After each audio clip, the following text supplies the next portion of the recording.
खटाना मेरे भाई खटाना को मिल गया। क्या मिला? वो उनकी गोद में खेल रहा है, वो बिना चुनाव लड़े एमपी बन गया, तो ये तो वो तो बोलेगा ही। तो इसलिए उससे यूं कहो कि तू चुप मलाई चाटता रहे, तू हमारे बीच में ना आवे। इससे पहले भी जब महापंचायत हुई तो कई बार सरकार ने इन पंचायतों को रोकने की कोशिश किया, पब्लिक को नहीं आने दिया। मैंने सुना कि इस पंचायत में भी लोगों को नहीं आने दिया। क्या कहना चाहेंगे? हमारे हजारों लोग रोक लिए गए आज भी। हाँ। और मुझे वहां गिरफ्तार कर लिया 27 जुलाई को उसमें श्रीनगर में। तो ऐसे क्या हम डर जाएंगे? हाँ। अरे यहाँ ही तो रोक लोगे, देश की राजधानी तो हमारे खेतों में है, तो वहाँ कैसे रोक लोगे? तो मैं यहाँ जेल में चढ़ूंगा, वहाँ पर संग्राम होगा। वो बोल रहे बिल पास हो जाएगा। बिल पास कैसे हो जाएगा? तो दिल्ली में तो हम रह रहे हैं, दिल्ली में चक्का जाम करेंगे। चक्का नहीं, बहुत कुछ होगा भी। देख, लास्ट टाइम भी बोला था मुखिया जी, कुछ नहीं हुआ। मुखिया जी तब कुछ नहीं हुआ था। लास्ट टाइम में जब आपने बोला तब कुछ नहीं हुआ था। उस समय कैसे नहीं हुआ था? कुछ नहीं हुआ था। नहीं, लड़ाई हुई थी तब तो डेलीगेशन नहीं मिला था। जंतर मंतर बोला ना। हाँ, तो जंतर मंतर पे आवाज तो बुलंद हुई। इस बार रोक पाएंगे? सब कुछ होगा। ये आप बोल रहे हैं ये वादा है या झूठा वादा है, सच्चा वादा है? कभी भी गलत नहीं बोलता है।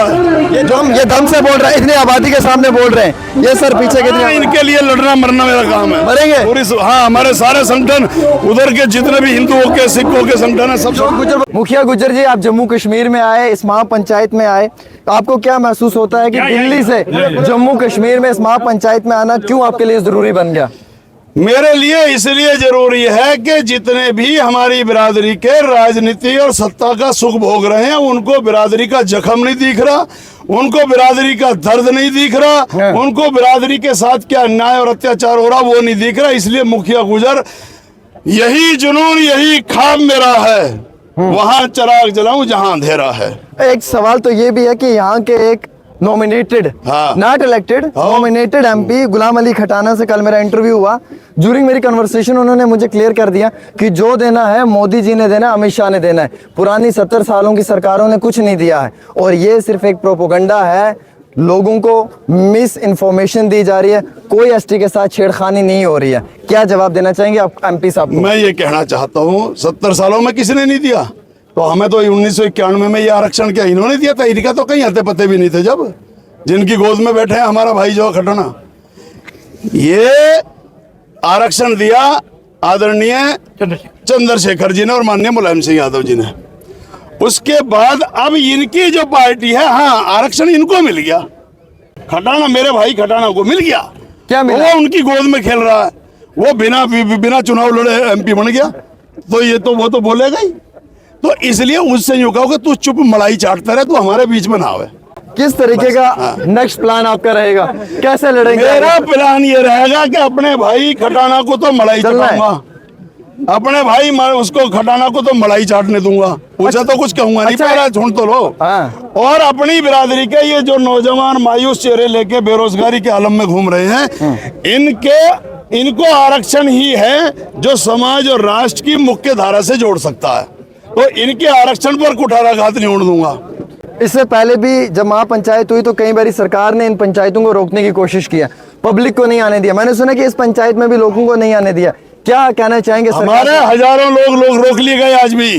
और मुझे वहां गिरफ्तार कर लिया 27 जुलाई को उसमें श्रीनगर में। तो ऐसे क्या हम डर जाएंगे? अरे यहाँ ही तो रोक लोगे, देश की राजधानी तो हमारे खेतों में है, तो वहाँ कैसे रोक लोगे? तो मैं यहाँ जेल में चढ़ूंगा, वहाँ पर संग्राम होगा।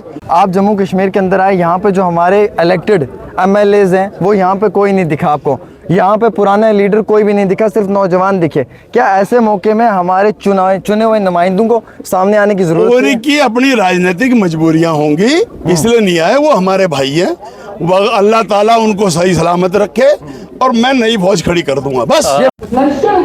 जम्मू कश्मीर में इस वक्त हमारे साथ बातचीत करने के लिए एक्सक्लूसिव मुखिया गुज्जर जी हैं जो दिल्ली से आए हैं। क्या जरूरत पड़ गई सर आपको जो दिल्ली राजधानी से जम्मू कश्मीर पहुंचना पड़ा और यहाँ के गुजर बकरवाल समुदाय से मिलना पड़ा? जरूरत ये पड़ गई कि मेरी बिरादरी को जो जख्म दिया गया था उसका मरहम लेकर के आया हूँ मैं। क्या जख्म दिया? जख्म ये देने का काम किया कि हम देश की सीमाओं की रक्षा करते हुए, इस घाटी की रक्षा करते हुए हमारे कितने लोगों ने प्राणों की आहुति दे दी, और उसके बावजूद भी हमें प्रोत्साहन मिलना चाहिए था, हमें ताकत मिलनी चाहिए थी घाटी के गुजरों को। लेकिन हमें जो चंद्रशेखर जी की सरकार ने जो आरक्षण दिया था, भाजपा की सरकार उस आरक्षण को काट करके बांटना चाहती है अपनी वोटों के लालच में, इसलिए हम अपनी बिरादरी का गला नहीं कटने देंगे।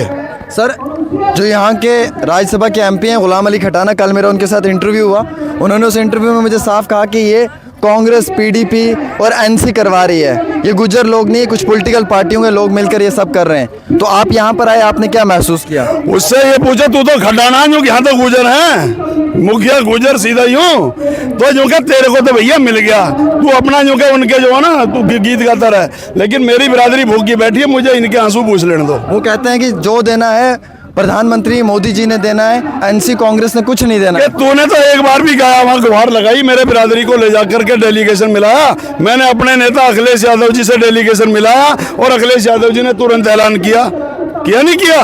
तो फिर तो इसलिए क्योंकि तू वहीं अपना उनके पत्ते चाटता रहे, ठीक है। वो ये भी कहते हैं कि ये सिर्फ एक प्रोपोगंडा है, उसके सिवाय कुछ भी नहीं है, और रियलिटी ये है कि देश के होम मिनिस्टर कोई भी छेड़खानी नहीं करने जा रहे हैं। अब नहीं करेंगे ना, जब नहीं करेंगे तो हम स्वागत कर लेंगे, लेकिन हमें और बढ़ के चाहिए। क्या लगता है अगर एसटी छीन लिया तो क्या करेंगे? सड़कों पे। कहाँ पे? जम्मू में या दिल्ली? पूरे देश में। और इससे इससे कुछ फर्क पड़ेगा देश के वजीर आजम को? क्यों फर्क नहीं पड़ेगा? अभी चुनाव आ रहा है, बहिष्कार कर देगा। एक सवाल रहेगा मेरा मुखिया जी, आपको क्या लगता है ये इतनी बड़ी आबादी के लोगों के साथ इस तरीके का बड़ा फैसला लिया जा सकता है? इस बिरादरी के हक के लिए इस बिरादरी के बीच में ही तो फैसला लिया जाएगा यार, हम लड़ने के बड़े मास्टर हैं। अब देखना, आप वो बोल रहे हैं बिल पास हो जाएगा। बिल पास कैसे हो जाएगा? तो दिल्ली में तो हम रह रहे हैं, दिल्ली में चक्का जाम करेंगे। चक्का नहीं, बहुत कुछ होगा भी। देख, लास्ट टाइम भी बोला था मुखिया जी, कुछ नहीं हुआ। मुखिया जी तब कुछ नहीं हुआ था, लास्ट टाइम में जब आपने बोला तब कुछ नहीं हुआ था। उस समय कैसे नहीं हुआ था? कुछ नहीं हुआ था। नहीं, लड़ाई हुई थी जब डेलीगेशन नहीं मिला था। जंतर मंतर बोला ना। हाँ, तो जंतर मंतर पे आवाज तो बुलंद हुई। इस बार रोक पाएंगे? सब कुछ होगा। ये आप बोल रहे हैं ये वादा है या झूठा वादा है, सच्चा वादा है? यार कभी भी गलत नहीं बोलता है। ये दम से बोल रहा है, इतनी आबादी के सामने बोल रहे हैं। ये सर पीछे कितने? इनके लिए लड़ना मरना मेरा काम है। मरेंगे? हाँ, हमारे सारे संगठन, उधर के जितने भी हिंदुओं के, सिखों के संगठन है, सब गुजर बकरवाल लीडर खामोश बैठे हुए हैं, जो बात ही नहीं कर रहे जम्मू कश्मीर। वो उनकी अपनी कोई मजबूरी होगी, मेरे भाई है, मैं उनकी बुराई नहीं करूंगा। आप लड़ते रहोगे? वो मेरी बुराई नहीं करूंगा, भाई है मेरे वो लोग। आप लड़ते रहो? मैं लड़ता रहूंगा, मरता रहूंगा। चलिए, बहुत शुक्रिया। हमारे साथ गुजर मुखिया जी थे, जिन्होंने बड़े अच्छे अल्फाजों में बात किया। और गुजर मुखिया जी कहते हैं सीधा सीधा कि जनाब जम्मू कश्मीर के अंदर जो है वो हम लड़ते रहेंगे और मरते रहेंगे।